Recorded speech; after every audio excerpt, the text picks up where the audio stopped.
Hi guys, we're back to the original adventure of Hank the Cowdog. Today we are reading chapter 11, The Attack on the Ranch. Along about dark, the coyote village came to life. Everybody was excited. Fresh chicken, fresh cat, they shouted. Oh boy! Even the kids were excited. They chased each other around, practicing howling and playing a game called Get the Dog. The idea of the game was that two kids played coyote and one played the guard dog. The coyotes lured the dog out into a fight and then jumped him.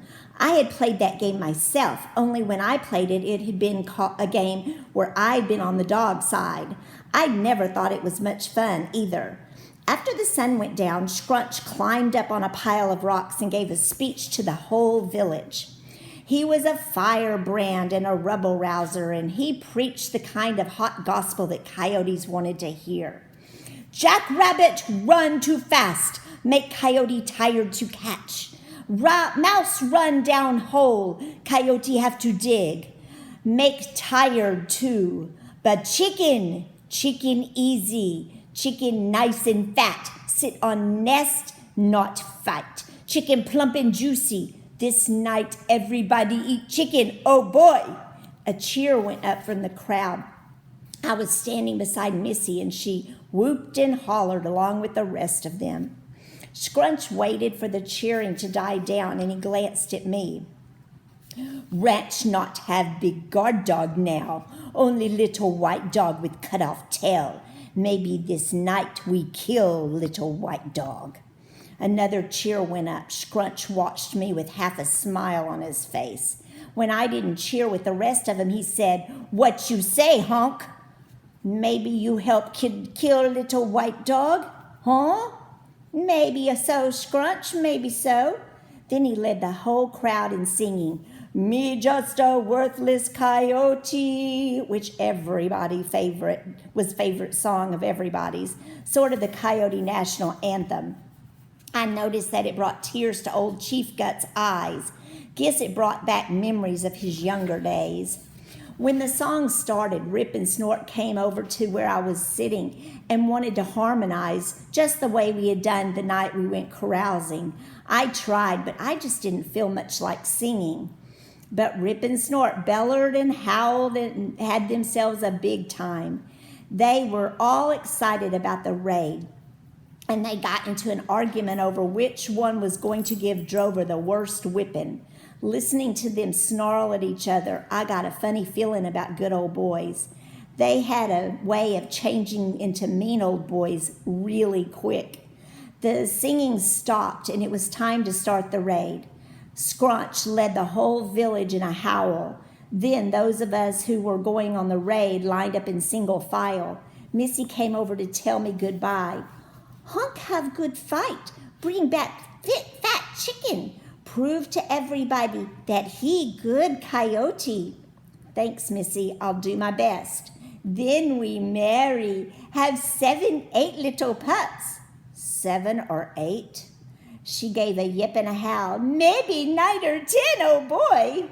She nuzzled me under the chin, stepped back and gave me a smile. Geez, she was a pretty lady. But now, you know what? When she smiled, I saw her mother's face and remembered that aged mutton. It nearly ruined the occasion for me with that green stuff hanging from her teeth. Scrunch came down the line checking things out and giving orders to the men. When he got to me, he gave me a hard look. Better not make mistake. Scrunch watched close. You do that, Scrunch, you might learn something. He gave me a closer sneer and went back to the front, with the rest of the village cheering and marched down the canyon rim in a trot. Once we left the village, Scrunch passed the order for silence. Down in the valley, we got on a cow trail and followed it south toward the creek. I couldn't help wondering where Drover was and what he was doing. Had he heard the singing? Did he run for the machine shed when he was out on patrol? I hoped for his sake that he was on the backest corner of the shed, because these coyotes were a dangerous group and they were in a bad mood. As he slipped along through the night, I started putting a few things together.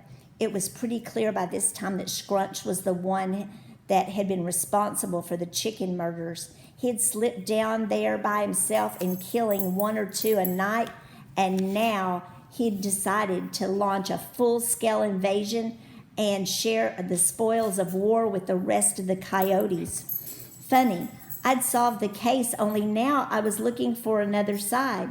I was working for the other side. Life sure does play funny tricks on a guy. Makes it awful hard to plan for the future. Growing up, I never would have dreamed that I'd end up a chicken killer. I was kind of glad my ma wasn't around to see it. About 200 yards north of the ranch, Scrunch called a halt and gave final orders for the attack. He told Rip and Snort to circle around and come in from the south and sent another couple of guys to come over through the west. He hadn't given me any orders, and that was good. I figured I could lay low, stay out of the way, and show up when the dust had cleared. You! I looked around. Huh? You go with Scrunch. We get little white dog and find out how bad you want sister. Well, surely I don't deserve such an honor. No talk. We fight.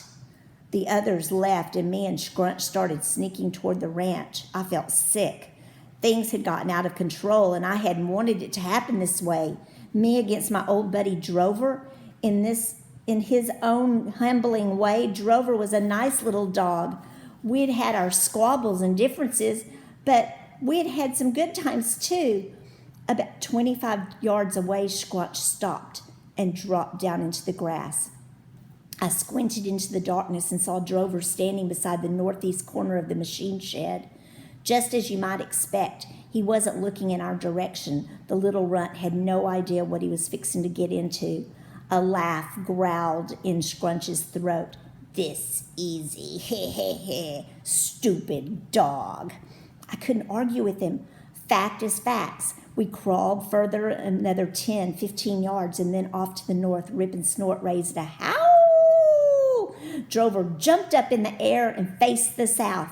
I could see that he was shivering. Then the boys off to the west raised a howl. Oh! Drover faced that direction. Scrunch growled, and Drover faced us. His head was cocked sideways and one ear stood up. That meant he didn't see us. But he was beginning to get the picture. The ranch was surrounded. I kept waiting for him to run, but he didn't. Scrunch pushed himself up out of the grass. You go first. I watch. Who, me? Well, seems to me that the hair went up on my back of my neck, and there was murder in those yellow eyes. You go first, or I cut throat right here. I could tell he wasn't kidding. I just thought, there's no need to, I see what you mean. Yes, I'll go first. I stood up. Scrunch threw back his head and let loose the bloodiest howl. Oh! I never heard felt shivers all the way down to the end of my tail like this before. He gave me a shove, and the attack was on. Drover heard us coming. He started yipping and jumping up and down, but he stood his ground. I could hear myself talking. Run, Drover, while there's still time. My voice got louder. You got no chance, Drover. Don't try to be a hero. Next thing I knew, I was yelling, Drover, run for the shed. You're outnumbered. They're going to kill you. Run for your life. The little mutt was so scared he was spinning in circles and jumping up and down at the same time, but he still didn't leave his post. By this time, I could see Rip and Snort sneaking up behind him, the moonlight glittering off of their teeth and eyes. They didn't look like good old boys anymore. They had murder on their minds. Behind me, Scrunch was screaming, kill, kill! And all at once, something snapped inside my head. I felt wind and crazy and wild. I headed straight for Drover. I'll never forget the look in his eyes. He was more scared than I was. He was bewildered, didn't know what was happening to him. He turned to face my charge. As I flew past him and took aim for Snort, I yelled, this is it, son. Hell against Texas. Fight for your life. I caught Snort by surprise and sent him rolling down the hill. That gave me just enough time to catch Rip as he was making a dive for the back of Drover's neck. He hit him in the mid-air and knocked him to the back. By this time, Scrunch had plowed Drover under and was standing on top of him, ready to tear out his throat. I lit right into the middle of his back, got a bite out of the right ear, and started chewing. That took his mind off Drover. He jumped straight up and pitched me off. I got to my feet, and he got to his, and we faced each other. Call off your boys, Scrunch. Let's make it me and you, one-on-one. He grinned. Chicken dog, die for this. I had a piece of his ear in my mouth, and I spit it out at his feet. Out of the corner of my eye, I saw a light come on at the house. That was my only hope. If High Loper didn't hurry and get his pants on and grab his gun, I was a dead dog. Seems you lost a piece of your ear, Scrunch. If you'll come a little closer, I'll make the other one look just like that one to match. Scrunch cut his eyes toward Rip and Snort. Get him! Rip and Snort gave me kind of a mournful look. It was decision time. They had to choose between an old drinking buddy and their very own flesh and blood. Get him! They licked their chops, swallowed, and glanced in each other's direction, and they chose flesh and blood. They started creeping towards me. Drover, I said in a low voice, keep him off my back, son, or we're finished. Drover squeaked. He was too scared to talk. Rip and Snort and the other two coyotes started closing in on me. Honk, stupid dog, said Scrunch. Stupid dog, pay with life. You could be right, Scrunch, but you've got it to do. We was totally surprised and surrounded, and it was every man for himself. I figured I might as well leave this old life with another piece of Scrunch's ear, so I made a dive for him. We collided and went up on our hind legs. I boxed him across the nose, and he boxed me right back. Made my eyes water. I clawed his hip, and he clawed mine. I went for his ear, and he went for mine. We chewed and snapped and snarled and growled. I think old Scrunch was a little surprised that a cowdog could give him so much trouble. I was holding my own until he jumped me from behind. 2 or 3 of them didn't get a good count, but it was plenty enough to finish me off. They wrestled me to the ground, throwed me on my back, and pinned me to the ground. Scrunch walked up, straddled me, showing his big sharp teeth. Now you die. He went for my throat, and I heard St. Peter blow his horn. And this is the picture of Rip and Snort circling around Drover. Will Hank die? Will Drover die? Tomorrow we will find out. Later.